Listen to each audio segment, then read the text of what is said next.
Hello, it's Jimmy here at O'Reilly's. I have a Ford Transit Connect 1.5 TDCi, so we've got another story of repeated visits to a mechanic. Okay, we're in the vehicle. Let's switch it back off and start it again. So you got oil change required, passenger doors open, service engine now, oil change.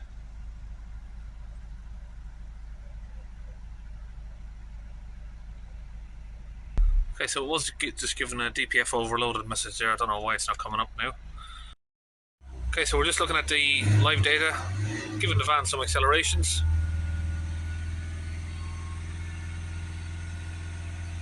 Okay, now you can see this van has just driven over 100 miles to get to me. It hasn't been switched off, I've just jumped straight in. And the coolant temperature there doesn't look like it's doesn't look like that's warm enough. I mean, the vehicle hasn't been switched off yet. It's just literally pulled up, and within 30 seconds I've made this video. So we'll take it on a test drive.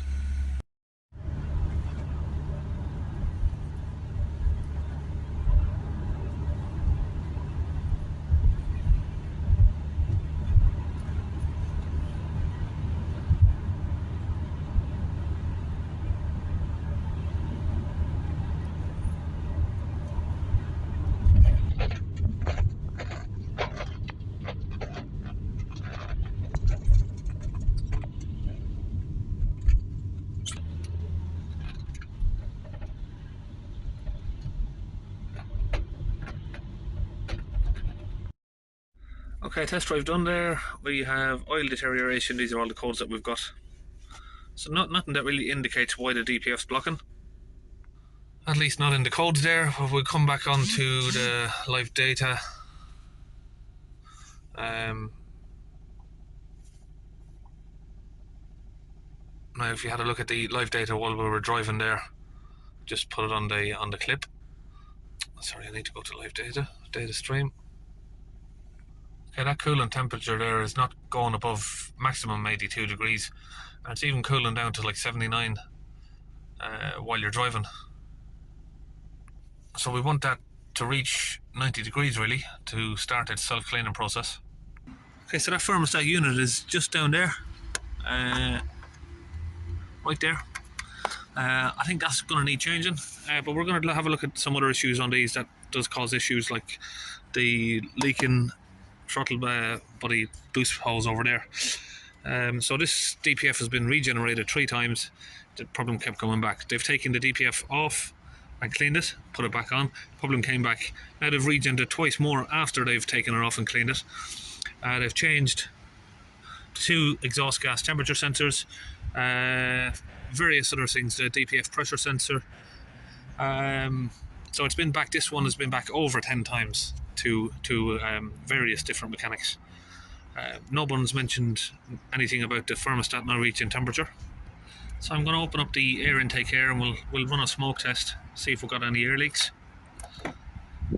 Now, just because we have one problem with the thermostat down here, it doesn't mean that we just have that one problem. There may be other problems, so we just want to eliminate the most common stuff.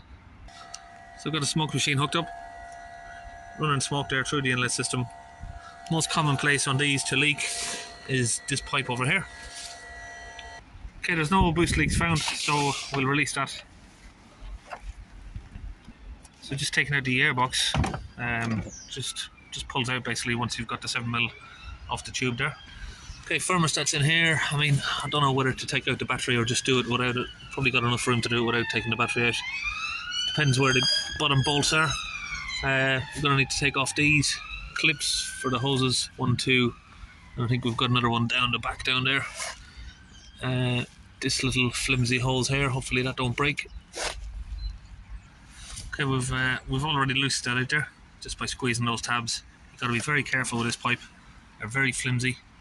They just disintegrate if you're not careful. We'll open this pipe now.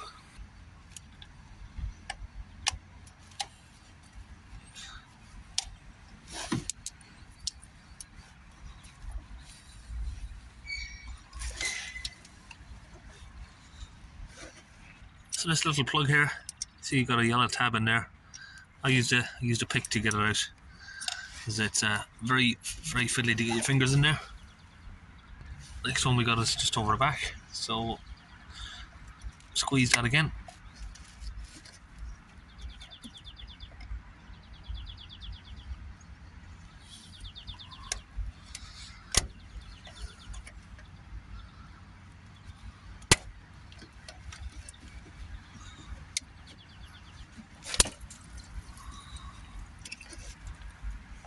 So now if we look at the new unit here, you got 4 bolt holes, and we'll just get the 8mm ratchet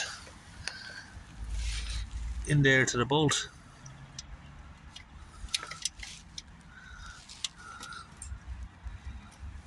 Get these open. Now we're on to the second one, just under there.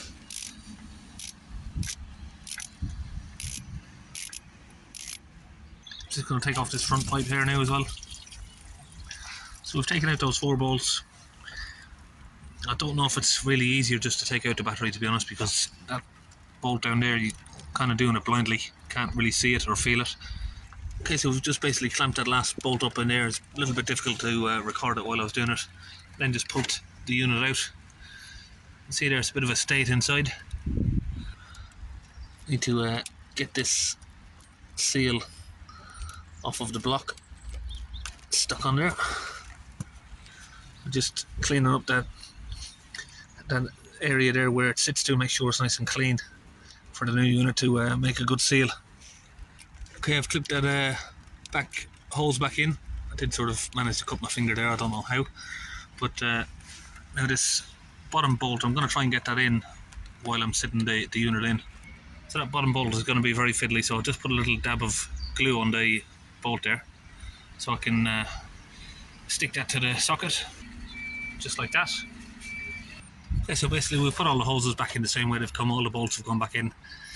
Now we can put the airbox back in place there. Okay, now we'll just fill up the coolant there and hold the ribs on it just to get the air out of the system, bleed up the coolant. Okay, new thermostat's in. We've got 92 degrees. Just testing the pressure sensor. I'm going to put some pressure on that up to around 500. You can see there, that's where we're reading on the differential pressure. So the sensor is working. Okay, we'll now get the DPF cleaned out.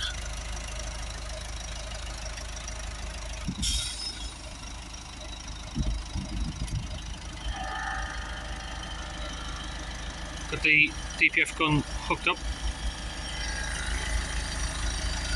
Runs to that hose there. And runs all the way back to the pressure sensor hose over there. Okay, we've got that disconnected. We'll just wait a minute for that to clear out. Hold the rivs up at around 3000 RPM. We'll keep an eye on the DPF pressure.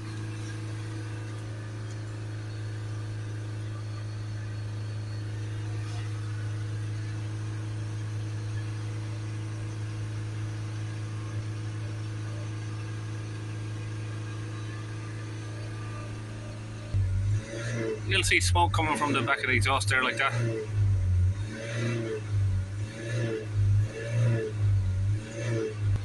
After a couple of minutes of acceleration, we should start to see improvements in the pressure.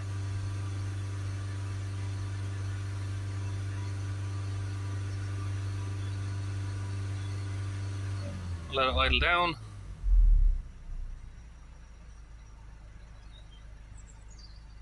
Four to 5 millibars. Perfectly acceptable there. And you can see on the manometer there beforehand, it was sort of fluctuating around somewhere between 14.8 to 19 millibars. So we've come down from 14 to 19 millibars down to sort of 3 or 4. These sensors on these vehicles, they always fluctuate up and down. They never seem to stay steady. So that's it, we've got thermostat now working correctly, differential pressure down around where we'd want it to be. Now we'll go to special functions and just program in the replacement DPF. Differential pressure, where have we got Need to find the right one. Okay, while we're trying to sort that out, I've noticed another problem here. Just a minute ago, that ambient temperature up there was saying minus 40 degrees. We plugged it out, plugged it back in. Now it's saying it's minus 25 degrees. So there's clearly an issue with that, and that ambient temperature sensor will not allow the regens to take place either. So I might have jumped a little bit forward on this. I didn't notice that at first, but yeah, I've definitely fixed at least 10 DPFs for that same problem. So this fan it's had a bit of an accident here in the front corner, and basically the ambient temperature sensor is right here behind the headlight. So it sits just down there. Got it here. It's dangling around down there, and that's definitely broken. Okay, we've got a new sensor in there from Ford. So I don't seem to have any option to reset that 207% SUD calculation. I've tried Autel, I've tried the launch, cannot reset it, so I'm a bit stuck on this bit. Don't know what to do now. Yeah, so I'm a little bit stuck here. Yeah, it's really annoying.